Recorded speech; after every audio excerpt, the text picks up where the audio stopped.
हाफिज साहब, अभी ही रिसेंटली शान मसूद की प्रेस कॉन्फ्रेंस सामने आई है जिसमें उन्होंने बताया कि रावलपिंडी की पिच ओके है बैट्समैन के लिए भी और हमारे फास्ट बॉलर्स के लिए भी। मतलब सीन ओके है। जो हम इतने दिनों से परेशान थे कि बारिश होगी तो फास्ट बॉलर्स क्या करेंगे, स्पिनर की ज़रूरत है। और बांग्लादेश के कोच ने भी कहा है कि रावलपिंडी की जो पिच है उन्होंने प्रैक्टिसेस वगैरह तो की होंगी तो उन्हें बड़ी ईजी लग रही है, नॉर्मल लग रही है। कह रहे हैं कि आराम से जो है वो मैच खेला जा सकता है। तो क्या कहेंगे आप इस हवाले से, पिच के हवाले से, जो शान मसूद की अभी रिसेंटली प्रेस कॉन्फ्रेंस हुई है? देखिए, ओके है तो इसका मतलब है दोनों के लिए। हाँ, और पाकिस्तान चूंकि अपने फास्ट बॉलिंग स्ट्रेंथ के ऊपर ही टेस्ट मैच खेल रहा है और पाकिस्तान ने 4 फास्ट बॉलर्स का अपनी प्लेइंग 11 में ऐलान कर दिया है दिन पहले ही, 2 दिन पहले इस टेस्ट मैच के शुरू होने से। पाकिस्तान के नुक्ता निगाह से जैसा कि आपने शान मसूद का जिक्र किया है, तो पाकिस्तान की कोशिश यही होगी कि 4 फास्ट बॉलर शामिल करने का मतलब ये है कि आप 20 विकेटें हासिल करने की हिकमत अमली के साथ मैदान में उतर रहे हैं और आपको टेस्ट मैच जीतने के लिए 20 विकेटें हासिल करना होंगी।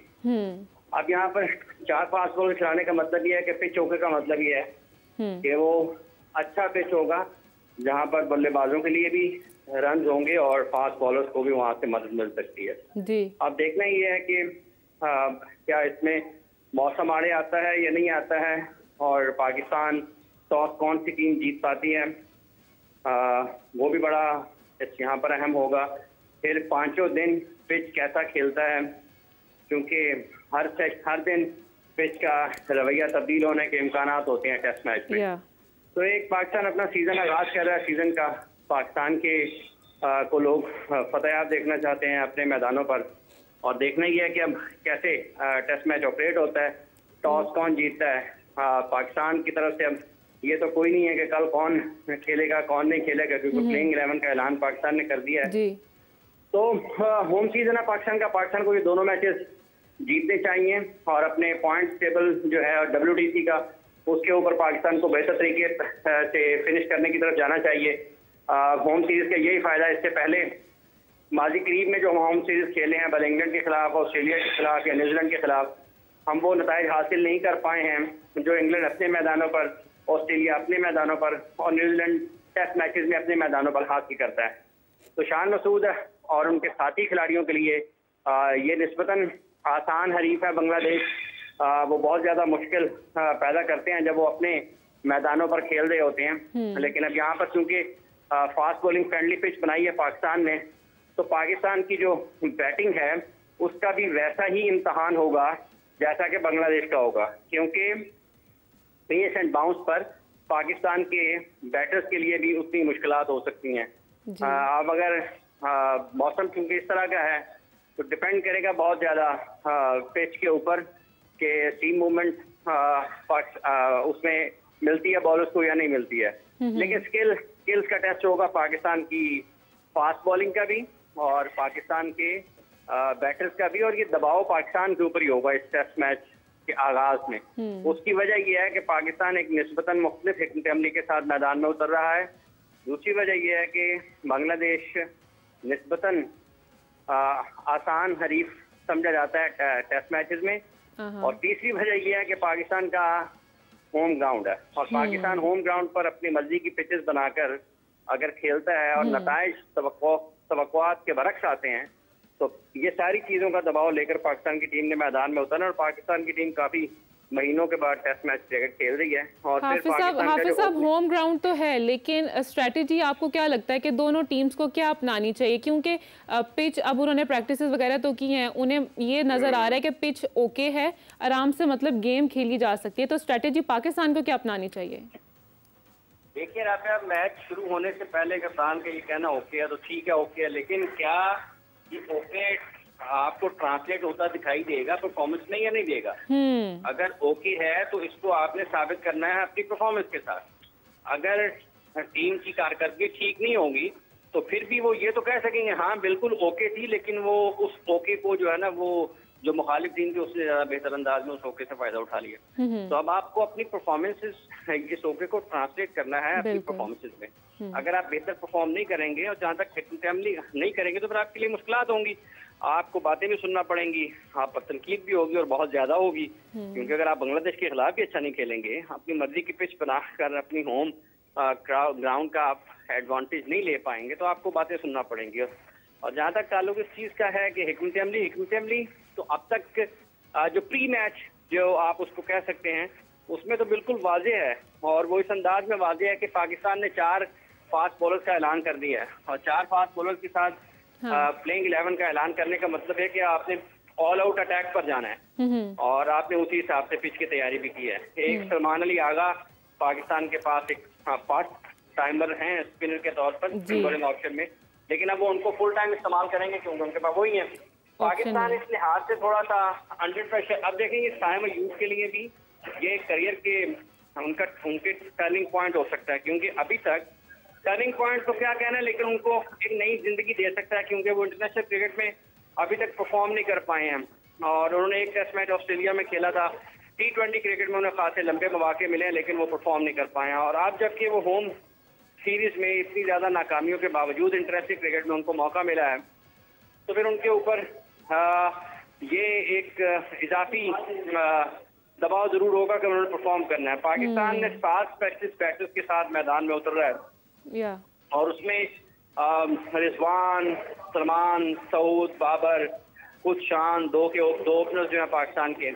तो ओपनिंग अगर साइम अयूब रन करते हैं तो एक पाकिस्तान को अगर ओपनिंग एक न सिर्फ उनके लिए फायदामंद होगा बल्कि पाकिस्तान के लिए भी फायदामंद होगा कि कितना ज्यादा उनके ऊपर एतमाद किया गया है, तो वो उसको अब इस एतमाद को दुरुस्त साबित करेंगे।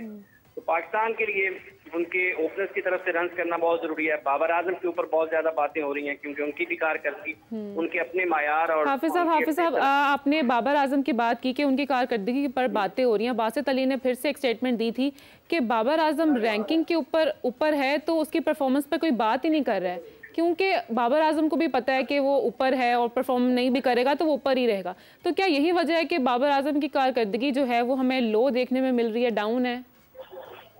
देखें, आप हर वक्त तो ऊपर नहीं रह पाएंगे ना। हाँ, लेकिन आईसीसी रैंकिंग में क्यों वो टॉप पे हैं जब उनकी परफॉर्मेंस भी ठीक नहीं है? देखें, अब अगर वो परफॉर्मेंसेस नहीं देंगे तो ऐसा नहीं हो सकता कि आप हर वक्त ही टॉप रैंकिंग में रहें। ये आईसीसी का निज़ाम कुछ जरा अजब सा है, इसके बारे में लोग बहुत ज्यादा इसको अब तो जो बहुत बड़े ममालिक हैं क्रिकेट के, को बहुत ज्यादा संजीदा इसको लेते नहीं है। लेकिन उसके बावजूद भी अगर सिर्फ रैंकिंग की हद तक ही बात की जाए तो ऐसा नहीं होगा ना कि 6 महीने साल वो कुछ परफॉर्म ना करें और फिर वो ऊपर ही चले जाएं। जी। तो असल बात ये है कि आपके 30, 35, 40, 50 के बजाय जो उनकी परफॉर्मेंसेस का एक हम जो कहते हैं कि एक उन्होंने खुद से एक स्टैंडर्ड मेंटेन किया हुआ है, अगर वो उसके ऊपर नहीं जाते हैं तो फिर उनके लिए बहुत ज्यादा मुश्किल होगी कि अगेंस्ट बांग्लादेश भी होम सीरीज पर भी आप रन नहीं कर पाएंगे। वैसे तो उनकी परफॉर्मेंसेज इसलिए भी लोग उसको जरा उसका तनकीदी जायजा लेते हैं कि वो निस्बतन उतनी अच्छी टीमों के खिलाफ नहीं होती हैं या फिर अवे उनकी उतनी नहीं होती हैं। लेकिन अब पाकिस्तान के लिए जरूरी है कि वो रन करें। पाकिस्तान की टीम के सबसे अहम खिलाड़ी माने जाते हैं और पाकिस्तान का बड़ा इन्हिसार होगा उनके ऊपर कि वो जब होम सीरीज में पाकिस्तान के मैचेस हैं और उसमें अगर पाकिस्तान ने कामयाबी हासिल करनी है तो बाबर आजम को रन करना होंगे। मोहम्मद रिजवान, बाबर आजम, शाहीन अफरीदी, देखिए जो टीम के हालात रहे हैं वर्ल्ड कप में नाकामी के बाद वो कोई इतनी आइडियल तो नहीं है, मिसाली तो नहीं है, क्योंकि पाकिस्तान की क्रिकेट मनफी अंदाज में जेर बहस रही है।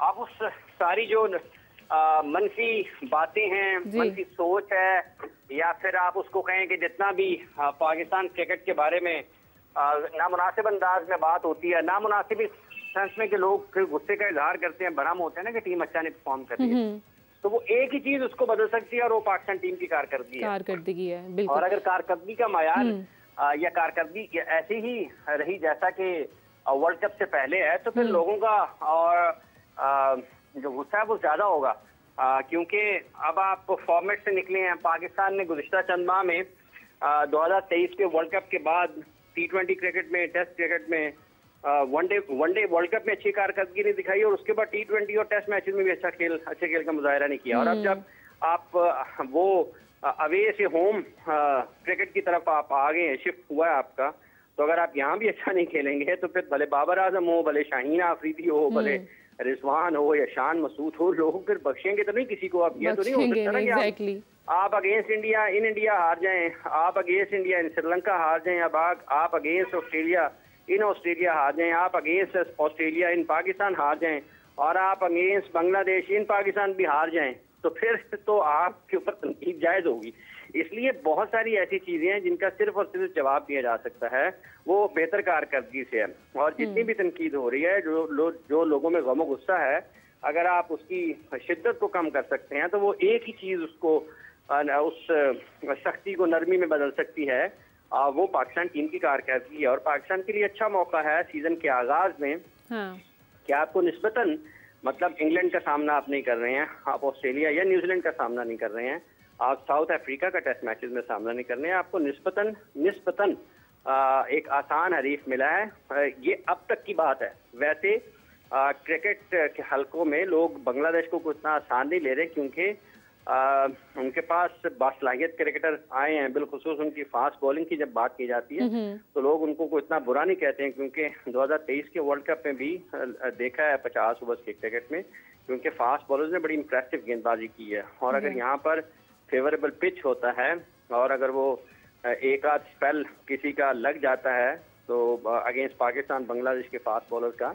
तो पाकिस्तान की मुश्किल हो गई। ये कोई मतलब अभी तक तो हम कह रहे हैं आसान है, लेकिन अगर कुछ स्पेल लग गया किसी भी फास्ट बॉलर का बांग्लादेश की तरफ से, पाकिस्तान का लगना ना 4 फास्ट बॉलर हमने इसीलिए खिलाए हैं कि हमारा कुछ स्पेल लगे और हम उनको जल्दी आउट कर रहे हैं। तो ये टिल्ड हो सकता है, दूसरी तरफ भी उनका भी लग सकता है, वो भी पाकिस्तान को आउट कर सकते हैं।